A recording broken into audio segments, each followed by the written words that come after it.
my name is Tiffany Vo, and the first topic I'd like to discuss is implicit bias. And implicit bias is an unconscious judgment based on certain stereotypes, beliefs, and reactions that affect people's understanding and perspective of others and other groups.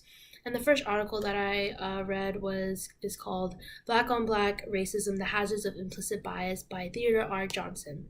And he said the construct of racism is efficiently designed to politically and socially subjugate a segment of the population. For the oppressed, and natural response is to advocate for conformity with the dominant culture as an appeal for equal treatment. And to flesh that out a little bit, it's so easy for us to categorize or subcategorize groups of different people based on the way that they look, the language that they talk, where they're from, ethnicity wise, and ways of thinking and perspectives and beliefs. And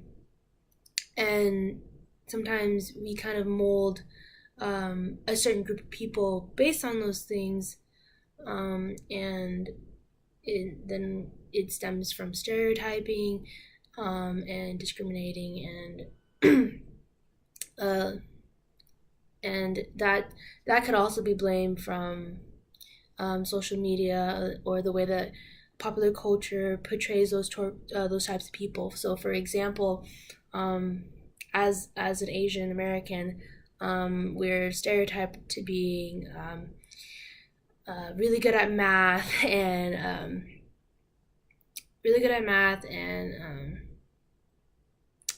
being doctors, lawyers, or just higher up, having social pressures from our parents, academic pressures from our parents, and different things like that. And so the second article that I want to discuss that I read was by Jessica Nordell, called "Is This How Discrimination Ends?" And she says that the hierarchy matters because the more a central layer is to self-concept and the more resistant it is to change, it's hard to alter whether or not a person values the environment or where a person is. But if you do manage to shift one of the social layers, it can cause like a disruption. And so my take on that was it's really easy.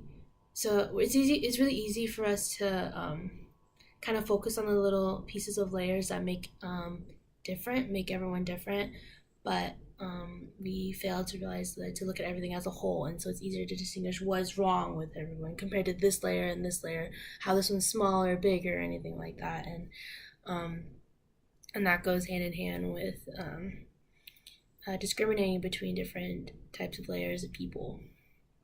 And so that goes that goes along with the second topic, which is saliency, or group salience, which is the feeling of being aware of one's own race, or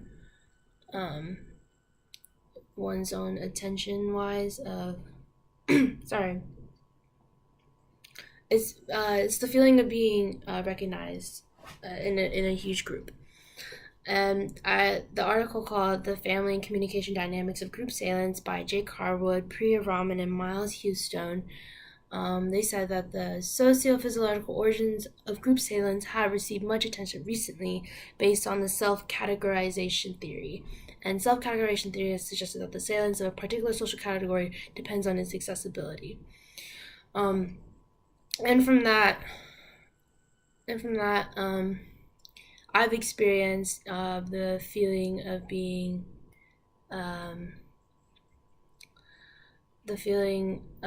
salience because as an Asian American, I grew up in a predominantly white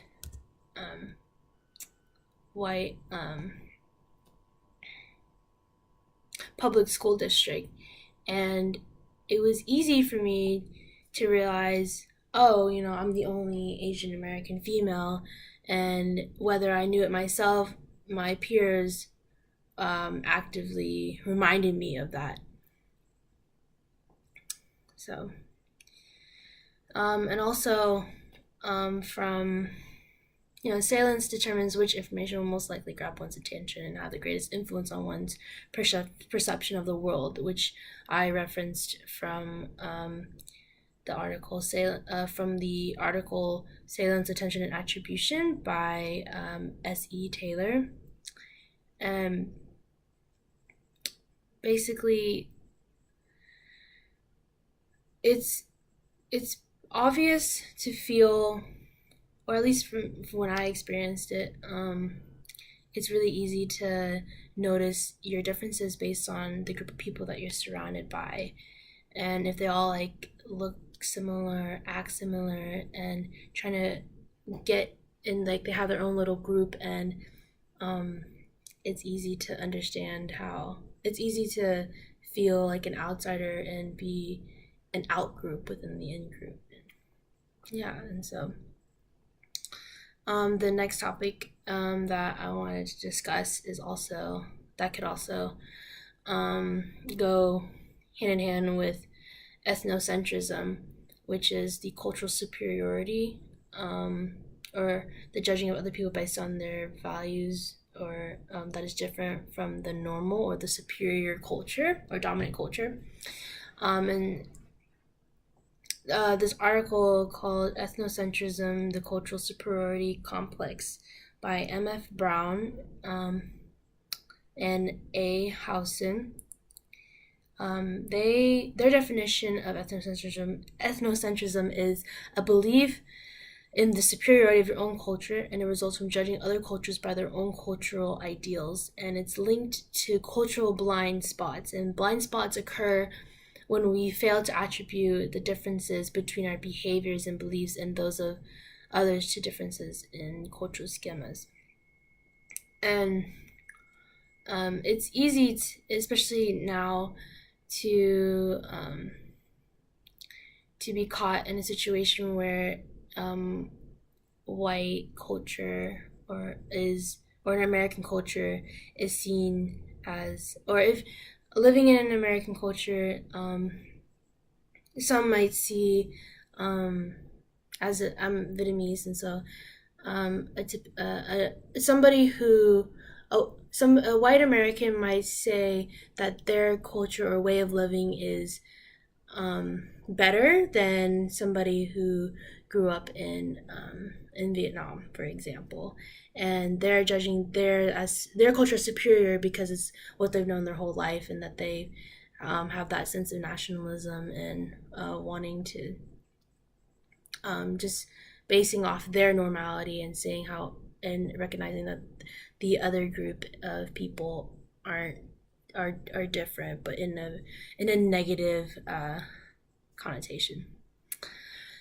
And so the last topic I wanted to discuss is microaggressions, and I'm referencing off the article A Qualitative Approach to Intersectional Microaggressions, which is one of our discussion topic readings by Nadal, KL, Davidoff, KC, Davis, LS, Wong, Y, Marshall, D, and Mackenzie, V. And microaggressions have a huge impact on individuals in public settings, especially within classrooms, workspace, and organizations. And and they're really apparent when referring to gender, race, ethnicity, religion, sexuality, and even different beliefs. And whenever reading the article for intersectional microaggressions, I was really inspired and related to the accounts about Asian American females feeling exotified by white males, especially because being a damsel in distress is a really common theme whenever approached by both male and female Caucasians. So from my own experience, I work at the Huff, or Sarkis Fitness Center, the university's gym, and I was working, and then I was approached by a member of a white male Caucasian, and we were just discussing common topics of discussion, and I asked him his major, and then he asked me what my major was, but he he assumed that it was Oriental studies, and I was thoroughly offended by that because um, he was insinuating that that I was trying to learn about the history of people, but then also, um, I don't know, that was, it was very, it wasn't appropriate for the time, and, um,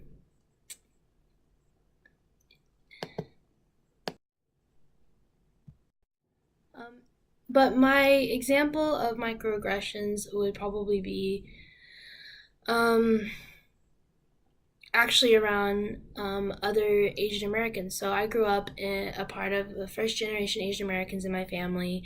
Um, Even when I went to public school, and pop culture, Western influence was largely affected by my childhood, but I also grew up in a traditional household.